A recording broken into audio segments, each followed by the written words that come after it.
Jora bazırganên Amedê bi piştgiriya Yekîtiya Navnetewî û Wefqa Sevanciyê kargehek fêrkirina çêkirina xwarinan vekir. Welatiyên jin li vê kargehê de xûferê aşpêşiyê dikin û perwerde dibin.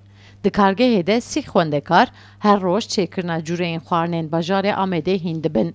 Armanca vekirina kargehê jî hat amaje pêkirin ku jin bila bikaribin pêşê roja xwe bi destê xwe ava bikin, karek bi dest bixin. Ma aynı geni mat işaretena ne geni. Ma geni ayrıca ay gure ay non mavoni avtat xabeteni ay ki mal talebeyi vaberi bondarbi vakri gure veni. Vaşeri otel, vaşeri restoran ve bixabeti. Di kargehê de jinên temenên wan di navbera 18 û 30 de her roj 8 saat perwerde dibin. Piştî perwerdebûnê wê belgeyek serkeftî bigirin, bi vê belgeyê jî wê bikaribin xwaringehek vekin an karek bi dest bixin. Ev hevalên me ji bo yî xwarinan ê bizanin ji bo wê hatin yani hem xanên yê Amedê yê gelek Mezopotamyayê aliyê tem Türkiye.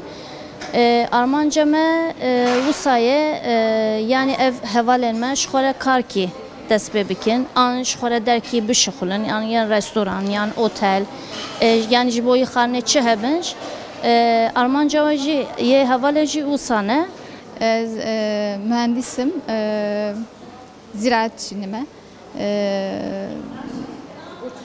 Ez boy şorune hastım, o çekirna xorne jî pir hastım.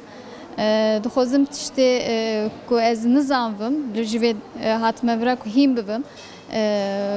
Wan tiştê ku ez hîn bibim jî ji malbata xwe re, ji hevalê xwe re nîşan bidim.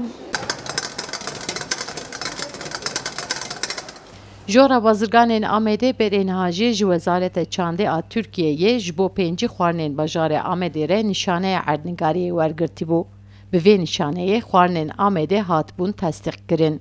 Sevda Kaplan, Kurdistan TV, Amed.